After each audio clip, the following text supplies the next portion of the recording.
Cordial saludo, compañeros. Soy Jorge Andrés Zanabrio Forero, de la Maestría en Ciencias Naturales y Matemáticas de la Universidad Pontificia Bolivariana, de la materia Pensamiento Matemático y Computacional. En este video quiero hacer una disertación sobre la organización y análisis del pensamiento.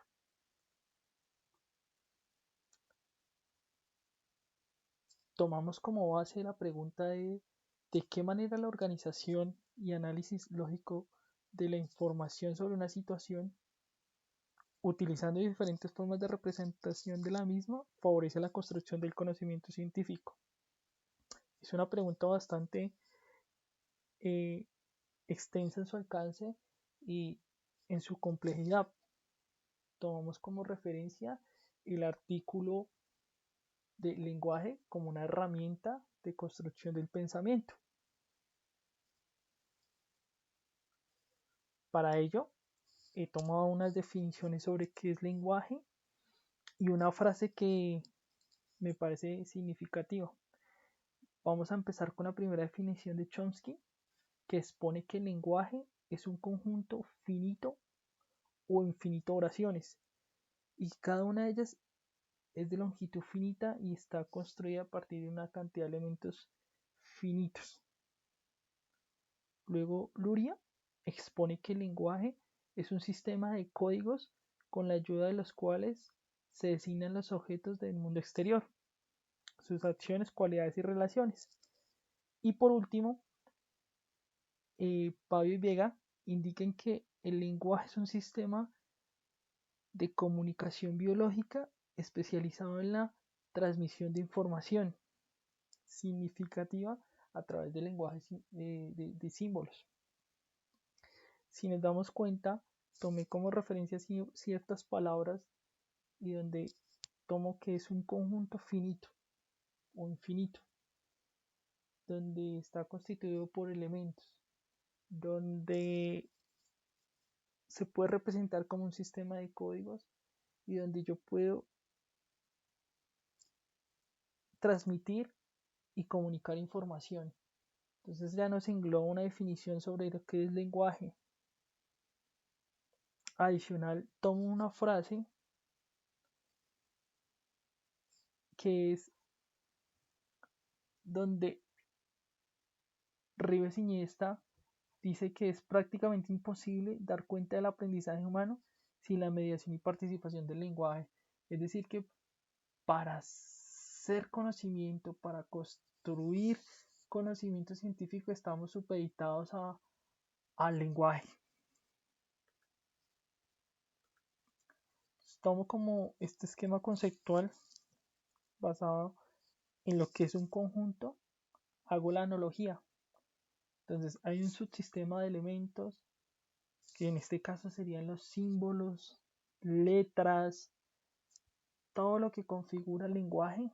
Luego unas reglas y funciones, que es donde yo puedo relacionar diferentes elementos, donde puedo definir ciertas acciones o funciones de los elementos, y luego donde hay unas estructuras, que es la combinación de esos elementos, donde hay las combinaciones entre reglas y funciones, y donde yo puedo estructurar lo que se llama cadenas del lenguaje. Entonces todo esto, la unión, la intersección de todos estos subsistemas, subconjuntos, es lo que puedo llamar lenguaje, de alguna manera análoga. Para eso parto del hecho de la definición de qué es un lenguaje natural. Según la filosofía del lenguaje, el lenguaje natural es la lengua o idioma en que nosotros los seres humanos nos podemos comunicar de una manera verbal o de una manera escrita. Entonces ya es de entrada la definición general de qué es un lenguaje. Obviamente este se desarrolla a partir del contexto o medio donde yo me encuentre y hay una transformación a lo largo de la historia. Siempre que hablemos de lenguaje, entonces va a haber una estructura superior donde pueda manejarse ese lenguaje, donde va a haber un emisor que pueda representar ese mensaje por medio del lenguaje, donde va a haber un receptor que es la otra persona o el otro ente o el otro objeto donde va a recibir esa información, la va a poder codificar y va a poder interpretar. Y ese mensaje, digamos que se transmite o se transporta a través del medio. En este caso, los medios pueden ser representados a través de ondas, a través de escritos. Ondas cuando me refiero al sonido. Hay distintas representaciones y esto nos conlleva a dar parte de a dar respuesta de la pregunta inicial.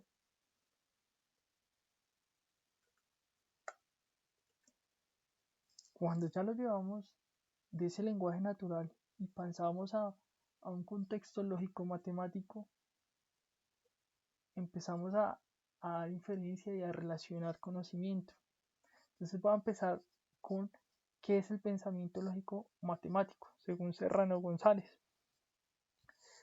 El mundo físico, o lo que nosotros percibimos, ante cualquier sujeto, sea un ser humano o una inteligencia artificial, está como un continuo aprendizaje e interpretación. Es decir, que ese sujeto está continuamente interpretando y haciendo procesos de clasificación, de representación y de asociación de significados.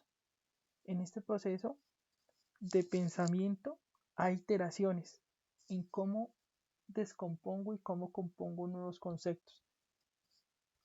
¿A través de qué? De pensamientos o estructuras lógico secuenciales, algorítmicas, y luego lo llevamos al contexto matemático, que es a través del lenguaje formal.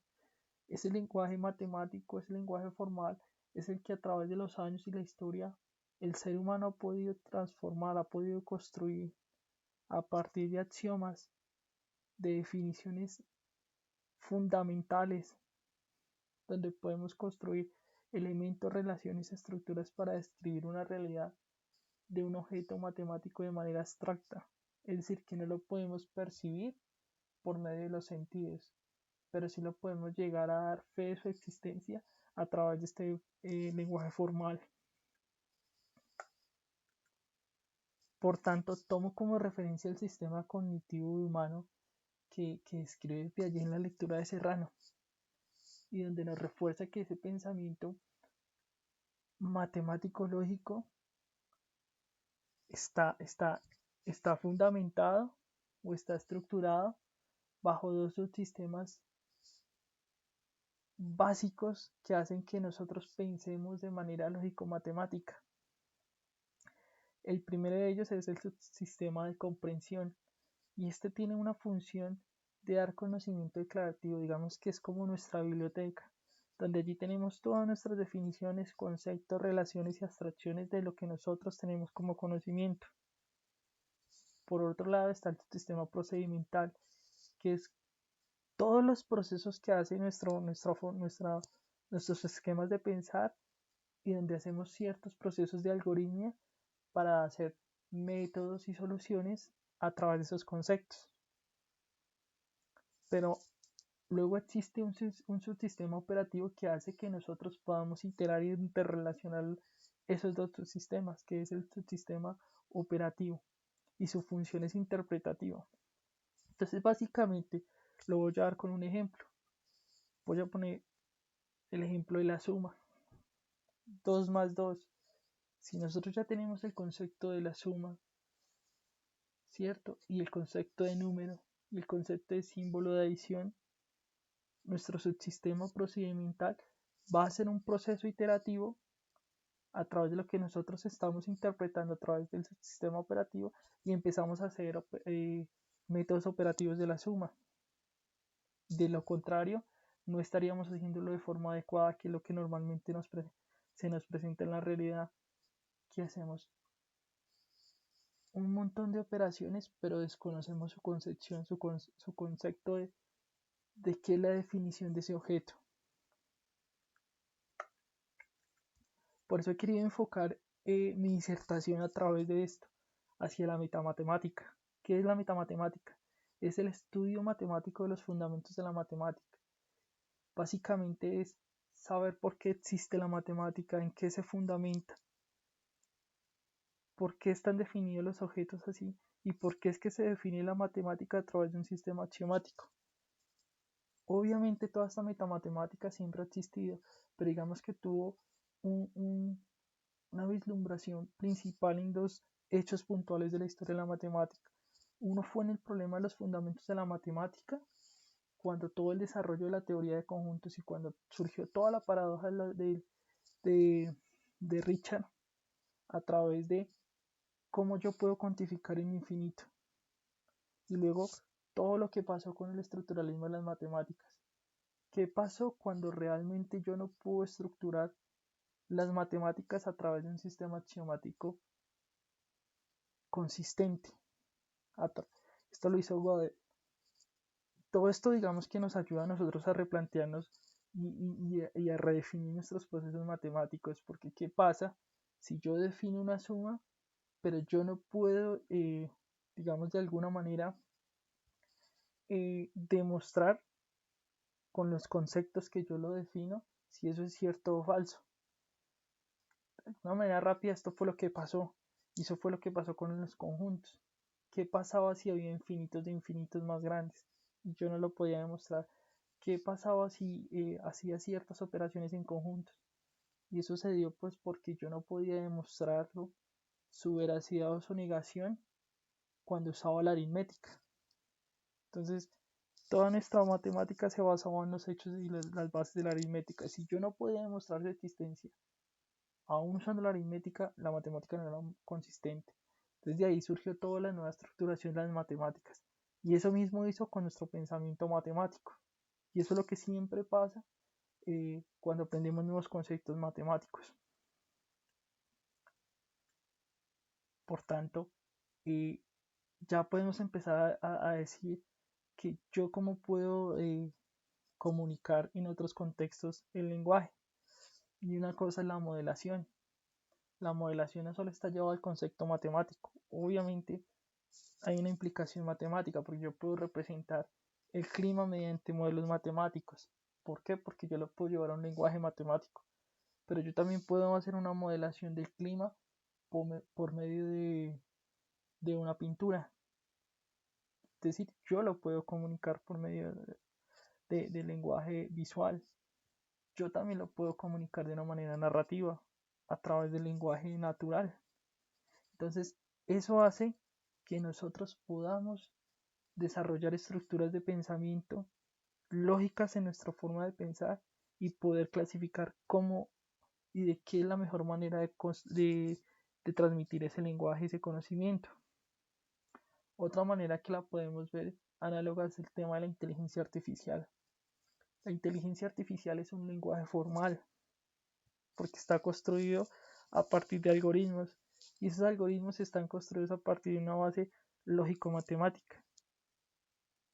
Entonces, es como yo empiezo a generar un lenguaje formal para que otro sistema entienda de manera lógica como piensa un ser humano. En eso se basa la inteligencia artificial. Entonces, concluyendo y nuevamente revisando el tema de nuestra pregunta de qué manera la organización análisis lógica de la información sobre una situación, utilizando diferentes formas de representación de la misma favorece la construcción de conocimiento científico.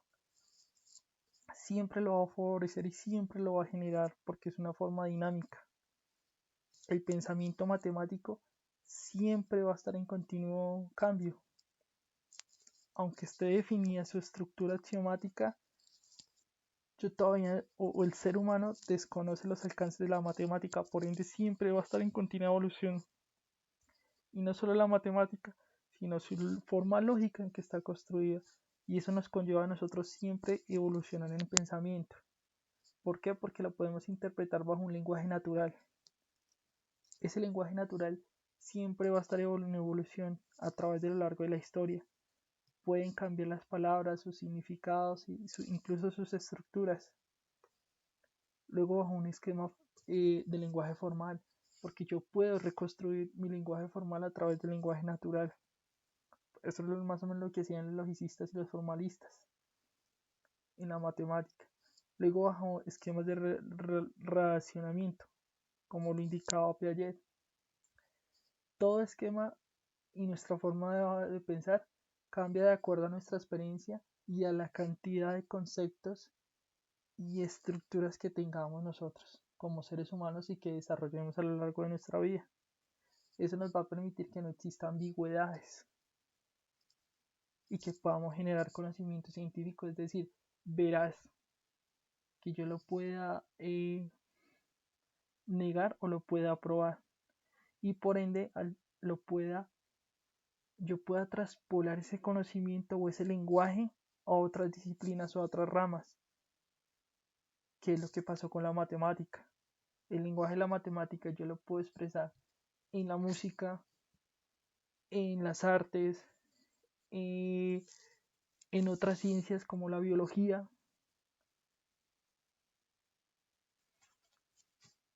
y en muchos contextos de la vida. Muchas gracias.